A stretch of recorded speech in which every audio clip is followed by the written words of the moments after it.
So the topic on which I would like to speak is virtual warfare and how it has several implications for Pakistan. I will be restricting my presentation to specifically focus on cyber warfare and where Pakistan currently stands, and on AI-driven disinformation campaigns. So again, when it comes to virtual warfare, different scholars have different definition about what they perceive as virtual warfare.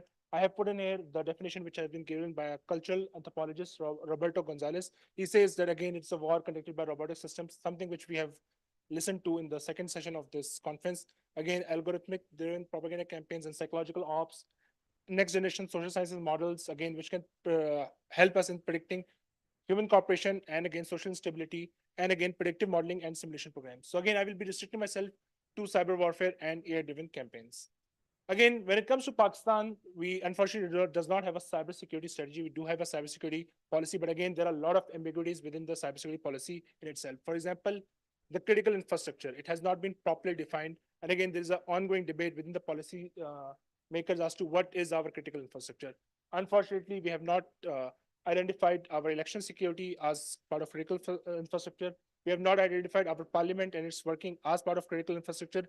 We have also not identified defense sector as part of critical infrastructure. So again, when it comes to election security, we are repeating the same mistake which Americans did prior to 2016 presidential election, when they never considered election security as part of critical infrastructure. It was only after the Russian interference in 2016 election that they realized that election security is also an important part of a democratic system, and then they included it as part of critical infrastructure. Fortunately, last year we come up with computer emergency response teams, which are considered as the first line of defense. But again, there are still more reforms which need to be done with respect to sectoral computer emergency response teams. Again, when it comes to cyber crimes, we have Prevention of Electronic Crimes Act, PECA, which primarily regulates cyber crimes. Again, PECA in itself has a certain loophole which continue to be exploited. For example, the term of cyber terrorism is weaponized again forever, whoever is critical of state, or for that matter, government of that time. Again, one of the diplomatic in the diplomatic sector, which of a mistake which we have done for quite some time, is that we have not signed the Budapest Convention. Now, one of the reasons what is given by the state officials as to why we have not signed Budapest Convention, which is the only global cybercrime treaty, is that because we have to do intelligence sharing with the signatory members. And again, because of the fact that there are certain countries in that convention, again, with which Pakistan is not comfortable to share intelligence. So again, Pakistan has not been a part of this Budapest Convention. And again, हमारे मुल्क में एक बहुत popular बयानिया है कि when it comes to social media, तो again क्योंकि बहुत से सोशल मीडिया प्लेटफॉर्म्स के रीजनल ऑफिस इंडिया में होते हैं, तो somehow इंडिया उसको बहुत ज़्यादा इन्फ्लुएंस करता है. Again, there is a partial truth to such thing, but again, what we does not talk about openly and mostly is that when we need data about cyber criminals or cyber crimes, we need to come up with MLATs, mutual legal assistance treaties. Unfortunately, in this past so many years, Pakistan has able to enter in MLATs with only 4 countries: Kazakhstan, Sri Lanka, Uzbekistan and China. हमने आज तक खुद अपनी weakness रखी है कि America के साथ एमलेट्स नहीं की. इंडिया ने एमलेट इंडिया के अमेरिका के साथ की भी है. उनको कोई भी डाटा चाहिए होता है, when it comes to cyber crimes or cyber criminals, 72 hours is the maximum time they get the data. But for us, हम रिक्वेस्ट भेजते हैं, it takes 6, 7 or 8 months for that reason. Again, data protection law is something which we have unfortunately not come up. Since 2005, there have been 6 drafts which have been come up with respect to data protection. And again, there has been no, as of the latest update on the data protection is that the Ministry of IT is finalizing the data protection bill. And just to give you an example as to how much the state is willing to protect our personal data, the 2018 data protection bill was part of my MPhil thesis, which I discussed, which I studied. And to your all surprise, 67%, 2018 का जो bill था, 67% of it was copy pasted from Malaysia's draft bill. Again, सिर्फ एक जगह पे गलती हो गई थी कि रिंगिट जो मलेशियन करेंसी उसको रुपए से रिप्लेस करना भूल गए थे, बाकी पूरा अच्छा खासा कॉपी पेस्ट उन्होंने चीज कर ली थी. Again, because of the fact we do not have a data protection law, हमारी जो कमर्शियल कंपनीज को जो नुकसान होता है कि आप यूरोपियंस का डाटा, हमारे यहाँ पे जो AI स्टार्टअप्स हैं, बाकी जो स्टार्टअप्स हैं which are working on next generation technologies, वो उस डाटा के थ्रू चीजों को आगे काम उन पे नहीं कर सकती, वो आपको डाटा वहां से नहीं मिलता. Because GDPR, which is the data protection regulation, which regulates the EU region, it demands that if you want our data, citizens' data, then you have to make the same legal safeguards which we have ensured in our region. Again, Pakistan, unfortunately, when it comes to cyber diplomacy, has largely been absent.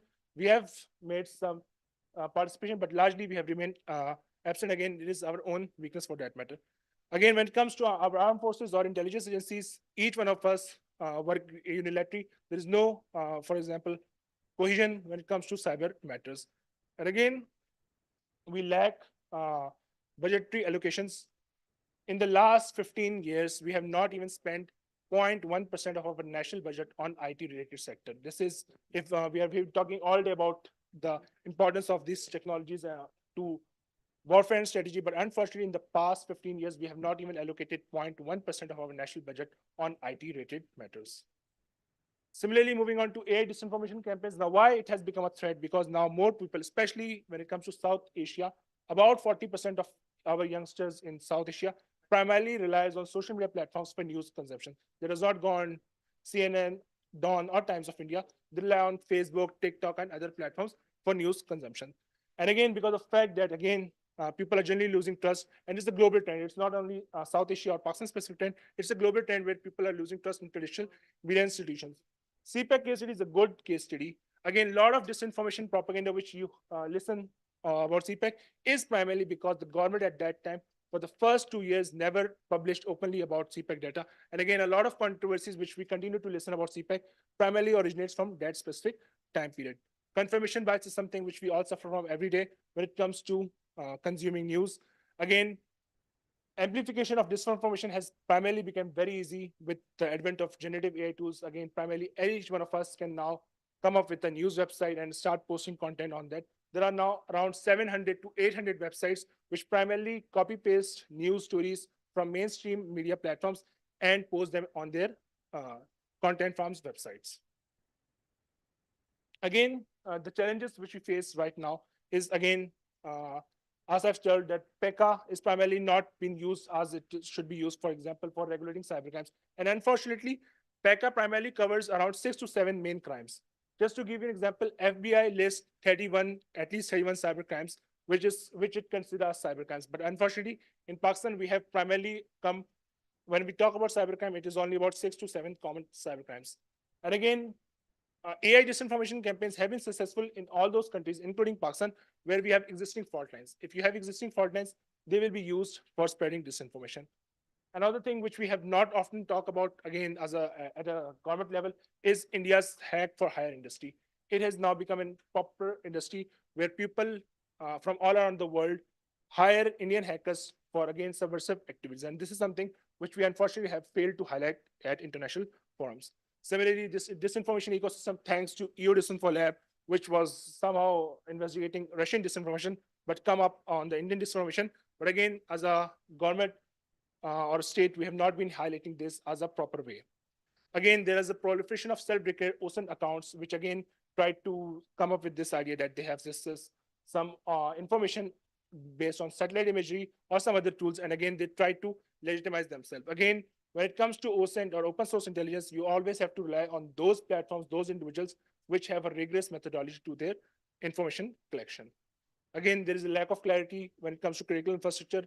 Again, there have been a lot of discussion about what is critical infrastructure. Again, you talk to any policymaker, he will come up with his own definition of critical infrastructure. Again, realizing all these challenges, it is important that 100% of public servants shall gain awareness and knowledge on personal data protection AI by 2025. Again, this is something which is the part of draft national AI policy of Pakistan. But again, unfortunately, it does not like that this goal be achieved in the near future. Again, as I've said earlier, Pakistan failed to effectively utilize and embed cyber diplomacy as part of its foreign policy agenda. And again, digital literacy is something which we lag behind seriously. And again, one of the reasons why we became victims to disinformation. So again, in order to protect at individual level, like how we all can protect ourselves at individual levels, we have to follow fact checkers. There are now so many fact checkers within Pakistan and in our region as well, which continue to fact check different viral news stories. And again, there is this apply crap test by University of Sydney, which says that if you come upon a website which is suspicious, which is not mainstream, you have to check how frequently it is updated, who are the authors, again, what are their authority to write on different matters. Again, when it comes to deepfake images, again, deepfake images and deepfake videos, again, but there exists certain tools by which, after a cumbersome effort, you are able to reach to this conclusion that this is a product of deepfake technology. Lastly, again, the recommendations, again, Pakistan need to have a separate division within MOFA to deal with, again, emerging and disruptive technology, something which India have come up with recently, and other countries. There are now several countries in the world which have cyber attaches appointed at their diplomatic missions all around the world. Again, government should support universities and think tanks to work on emerging and disruptive technologies and the aspect of security. Again, MOFA should form a consortium of researchers. And again, we have a lot of researchers today who presented some excellent presentation. Again, MOFA can start from here as well. Again, it is important to come up with a strategy which should have a core idea. We talk about geoeconomics, but it's important to highlight the economic aspects of cybersecurity, which can help us leapfrog from a developing country to developed country, impart digital literacy skill right from the school level, again, so that people does not become susceptible to disinformation for that matter. And when it comes to cyber confidence building measures, we have nuclear CBMs for that matter with India.